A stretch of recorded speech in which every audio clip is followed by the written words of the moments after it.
சிகை இந்த படத்தோட விமர்சனத்தை பார்க்குறதுக்கு முன்னாடி இந்த படம் தேட்டரில் ரிலீஸ் ஆகாது அப்படிங்கிறத சொல்லிக்கிறோம். தேட்டரில் ரிலீஸ் ஆகாது அப்படின்னா ஆமாம், அதாவது ஹாப்பியாக குடும்பத்தோட தேட்டரில் போய் பார்க்குற காலம் போய் ஆப்லேயே படம் பார்க்கக்கூடிய ஒரு காலம் வந்து விட்டது. இந்த சிகை வந்து முதல்ல G5 அப்படின்ற ஒரு ஆன்லைனில் தான் அந்த படம் வந்து வர்ற 9ஆம் தேதி, அதாவது நாளைக்கு ரிலீஸ் ஆக போகுது. பேட்ட விஸ்வாசத்துக்கு போட்டியாக ஆன்லைனில் வரப்போகுது.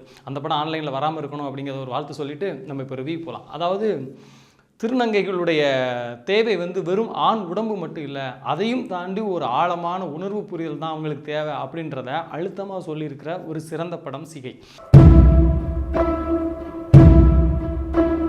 இந்த படத்தில் ஒரு முக்கியமான ஒரு கேரக்டர் பண்ணியிருக்க சாய் பரத், அவருடைய நடிப்பு இருக்கு இல்லையா, அதாவது குற்ற உணர்ச்சிக்கும் சுயதேவைக்கும் நடுவில் இருக்க ஒரு ஊசலாட்டத்தை அப்படி முகத்தில் அழகாக வெளிப்படுத்தியிருப்பார். ஆனால் அதை அவ்வளோ ஈஸியாக நம்மளால் கண்டுபிடிக்க முடியாது, ஆனால் அவரோட உணர்வை புரிஞ்சிக்க முடியும். அந்த மாதிரி முகத்தில் ஒரு அற்புதமான நடிப்பை வெளிப்படுத்தியிருக்கிறார். பரியரும் பெருமாளில் பரியனா வந்து நம்ம மனசை அசைச்சு பார்த்த கதிர் வந்து இந்த படத்தில் திருநங்கையாக வந்து கொஞ்ச நேரம் தான் வர்றாரு. அதாவது கன நேரங்களில் வந்தாலும் ரொம்ப கனமான பாத்திரத்தை சூப்பராக தாங்கியிருக்காரு. மச்சான் வீக்கெண்ட் ஆகிட்டு ஒரு பிம்புக்கு ஃபோன் போடுறா, ஜாலியாக ஒரு பொண்ணை கூப்பிட்டு அப்படின்ற மாதிரி வீக்கெண்டில் நிறையா பசங்க என்ஜாய் பண்ணுவாங்க இல்லையா, அப்படி ஒரு பாயிண்டில் தான் அந்த கதை வந்து ஆரம்பிக்கும். ஒருத்தர் வந்துட்டு ஒரு ஃபோன் பண்ணி எனக்கு ஒரு பெண் வேணும்னு கேட்பாரு. அந்த பெண் வந்து வீட்டுக்கு வருவா, அவள் காணாமல் போயிடுவா. அந்த பிம்பு வந்து இன்னொரு இடத்துக்கு வர சொல்கிறதா வாக்கு கொடுத்துருப்பான் அந்த பொண்ணை. அப்போ அந்த பொண்ணை காங்கலை அப்படின்னு சொல்லிட்டு தேடி இளையறிய பயணம் மட்டும்தான் இடவலை வரைக்கும் அவ்வளோ சூப்பராக ஸ்க்ரீன் ப்ளே பண்ணியிருந்தாங்க. ஒரு பெரிய பட்ஜெட் கிடையாது, இருந்தாலும் அந்த உணர்வுகளை ஒவ்வொருத்தவங்க பாயிண்ட் ஆஃப் வியூவில் இருக்க ஒரு வேதனைகள் எல்லாத்தையுமே ரொம்ப சூப்பராக திரைக்கதையில் சொல்லியிருந்தார் ஜெகதீசன் சுப்பு. இன்டர்வல் வரைக்கும் படம் ரொம்ப பிடிச்சிருந்துச்சு. காசு எங்கேயும் போகாது, நான் வாங்கி தரேன்டா. ஒன் டே நைட்டுக்காக வந்த பொண்ணுடைய அந்த கதை என்னாச்சு, பிம்பு இன்னொருத்தருக்கு வாக்கு கொடுத்துருந்தாரு, அந்த பொண்ணை கரெக்டாக கொண்டு சேர்க்க முடிஞ்சுதா, அந்த பொண்ணை கூப்பிட்டு அந்த பையன் அந்த பொண்ணை என்ன பண்ணுனா, இடையில கதிரோட வேலை என்ன அப்படின்றதெல்லாம் இடைவேளைக்கு பிறகு வந்து பதில்களாக திரையில் அழகாக விரியுது. அதாவது அதை சொல்லப்பட்ட விதம் வந்துட்டு ஒரு சில இடத்துல கொஞ்சம் அன்லாஜிக்கலாக இருந்தாலும் கடைசியில் முடிவு இருக்கு இல்லையா, அது ரொம்ப சுபமாக ஏற்றுக்கிற மாதிரியே முடிச்சிருந்தாங்க. இதில் ஒரு பர்சனலான ஒரு விஷயம் ஒன்று இருக்குது, அதாவது ஒரு அனுபவம் ஒன்று இருக்குது. எப்படின்னா,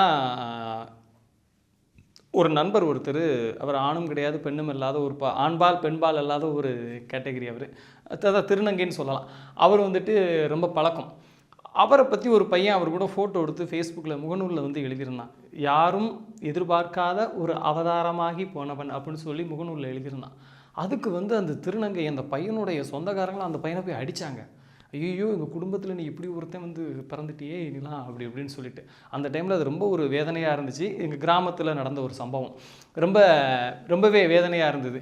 இந்த படம் பார்க்கும்போது அதெல்லாம் தாண்டி இவங்க இன்றைக்கி வந்துருவாங்க அப்படின்ற ஒரு நம்பிக்கையை இந்த படம் ஒரு சில இடத்துல கொடுத்துச்சு. அது மட்டும் இல்லாமல் அரசாங்கமும் இவங்களுக்கு என்னென்ன உதவிகள் பண்ணணும், இவங்களை எப்படிலாம் ஹேர் பண்ணணும் அப்படிங்கிறத சூப்பராக இந்த படம் நிறைய இடங்களில் தெளிவுபடுத்திச்சு.